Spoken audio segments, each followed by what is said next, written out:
నంద్యాల ఉప ఎన్నిక సంబంధించి జనసేన పార్టీ స్టాండ్ ఏంటంటే అన్ని రకాల వర్గాల నుంచి నాకు ప్రశ్నలు వస్తూ ఉన్నాయి. అలాగే మన పార్టీ సభ్యులు కూడా ప్రతి ఒక్కరు దాని దృష్టికి తీసుకొచ్చారు. మన మధ్యన విజయవాడ వెళ్ళినప్పుడు కూడా నేను త్వరలో చెప్తానని అన్నాను. శ్రీ రఘువీరారెడ్డి గారు కూడా లెటర్ రాశారు.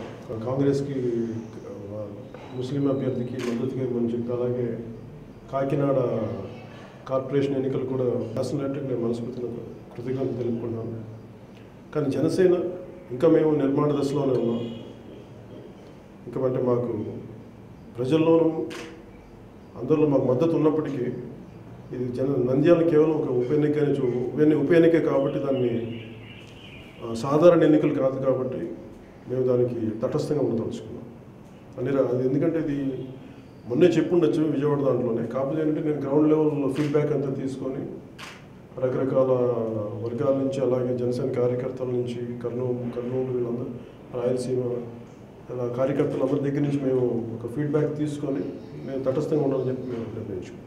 నిజంగా నేను ఏదైనా సరే ఒక స్టాండ్ తీసుకుని ఖచ్చితంగా నేను ప్రజాముఖంగా, సభాముఖంగా వచ్చి, లేదా మీడియా ముఖంగా వచ్చి నేను నా మద్దతు ప్రకటిస్తున్నానని చెప్పి నేను చాలా కాన్ఫిడెంట్గా, విశ్వాసంతో నేను చెప్తాను. అంతేగాని నేను చెప్పానంట ఇలాంటి ఇవన్నీ దయచేసి ఎవరు నమ్మవద్దు.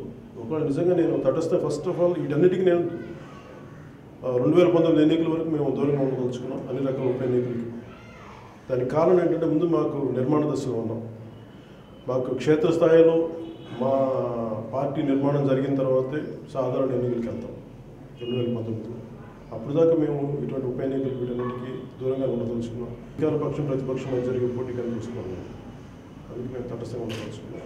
ఒకవేళ ఎవరున్నా సరే నా జనసేన పార్టీ మద్దతు వాళ్ళకి ఉంది అంటే అది కేవలం అది వారి క్రియేట్ చేసుకున్న అపోహే కానీ, వారి పెట్టుకున్న నిర్ణయం కానీ, అది జనసేన నిర్ణయం కాదు.